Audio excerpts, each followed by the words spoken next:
سپارہ number 17 سورہ حج آیت number 25۔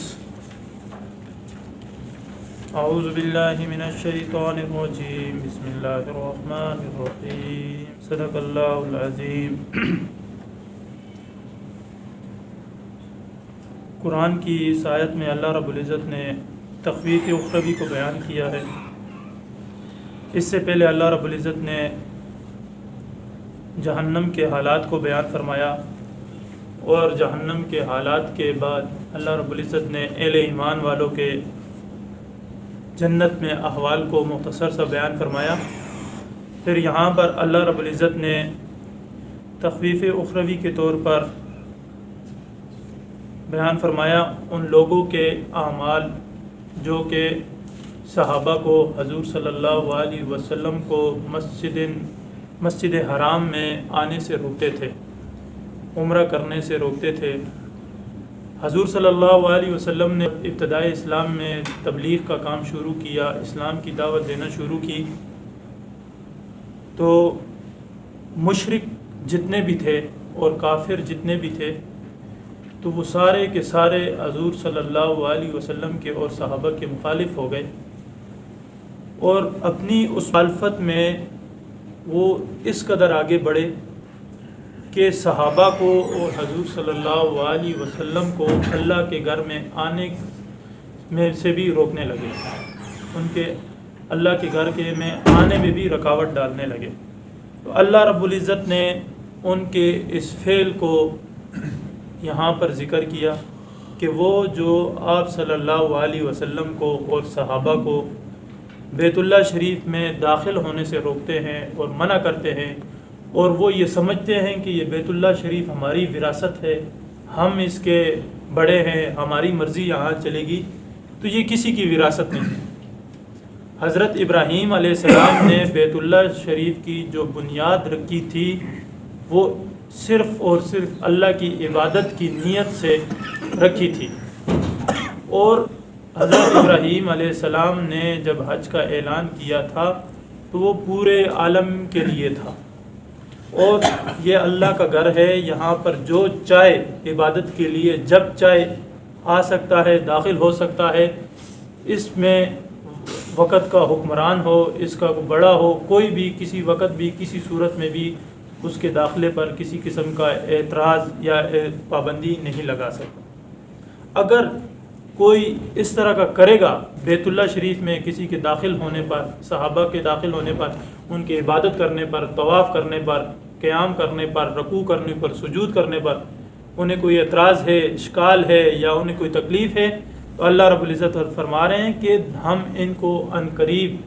دنیا میں بھی اور آخرت میں بھی دردناک عذاب چکھائیں گے۔ تو اس کا ذکر کیا اللہ رب العزت نے، ان الذین کفروا، بے شک وہ لوگ جو انہوں نے انکار کیا، کفر کیا،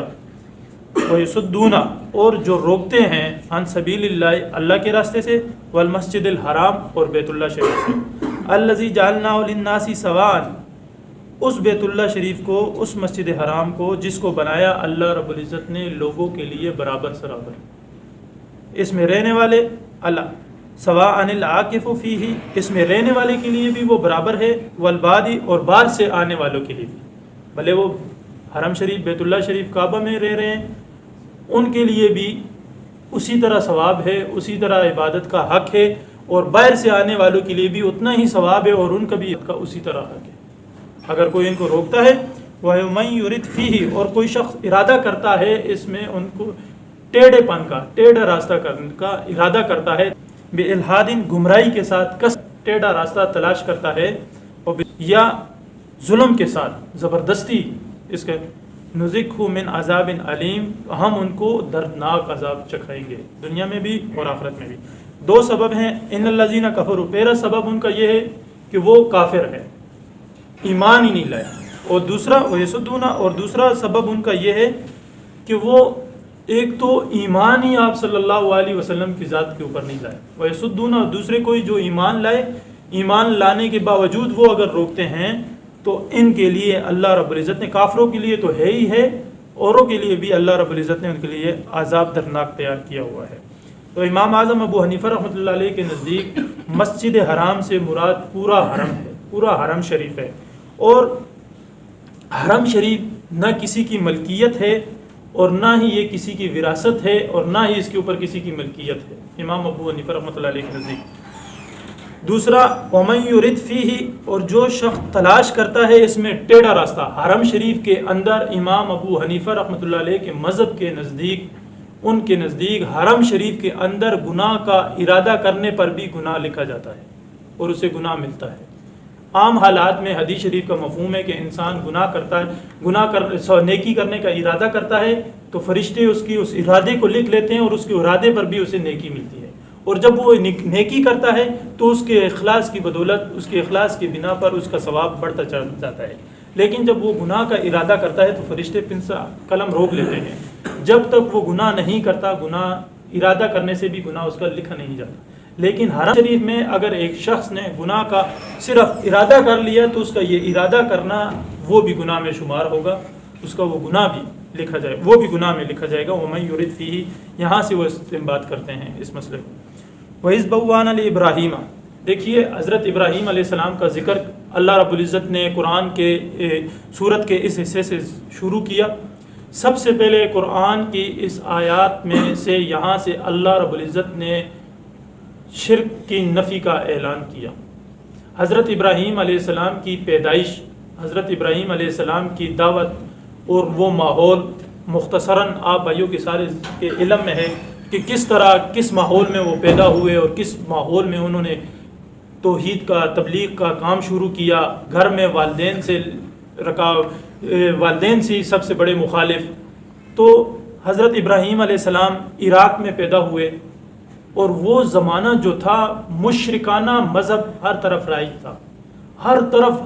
تمام کے تمام دنیا پر مشرکانہ مذہب رائج تھا، اور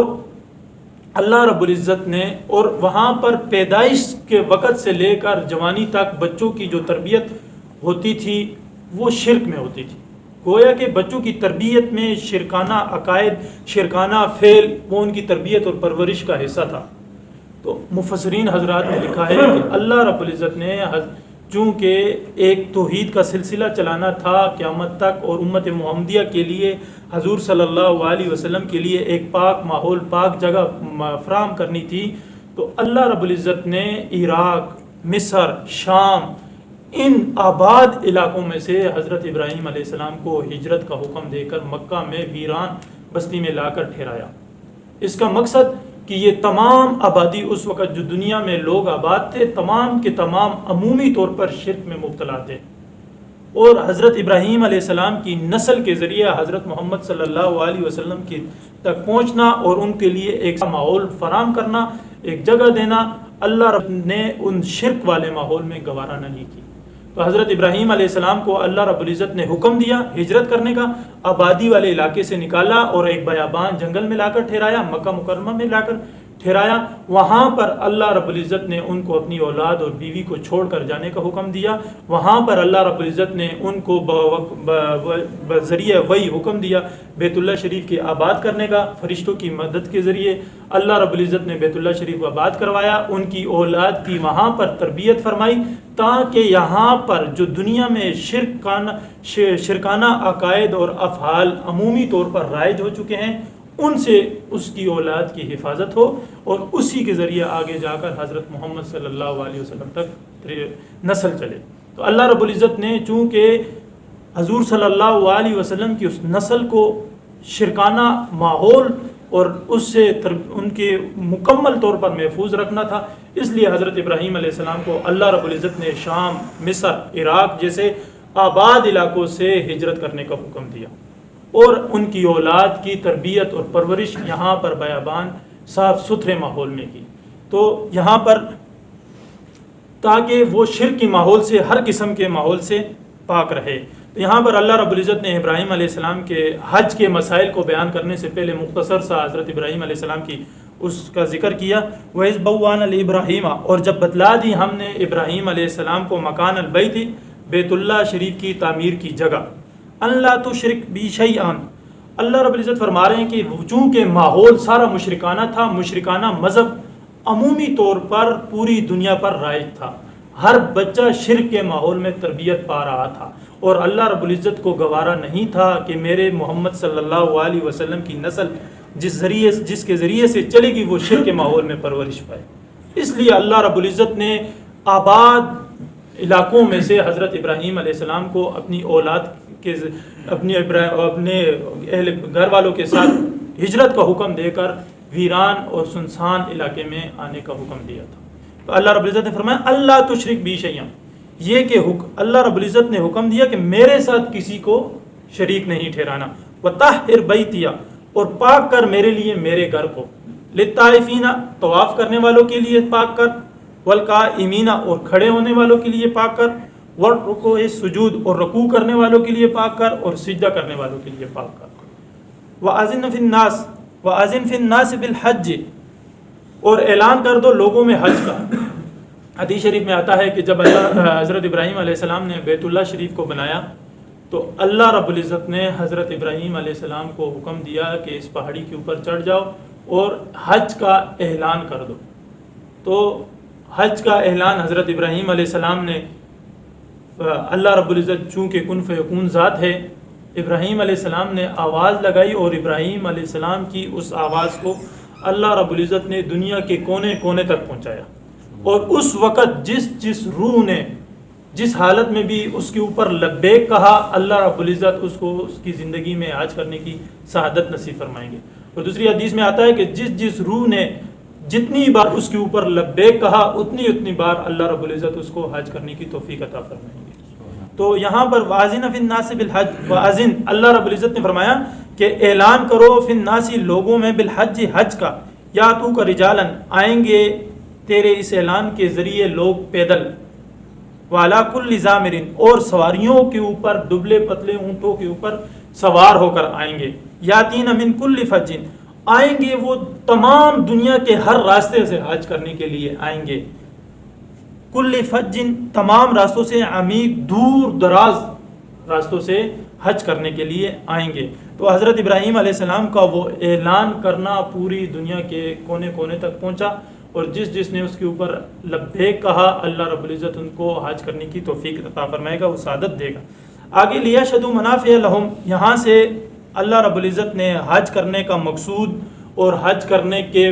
مسائل اور مناسک کو بیان کیا. اس کو انشاءاللہ کل مفتی صاحب آئیں گے تو یہاں سے بیان کریں گے.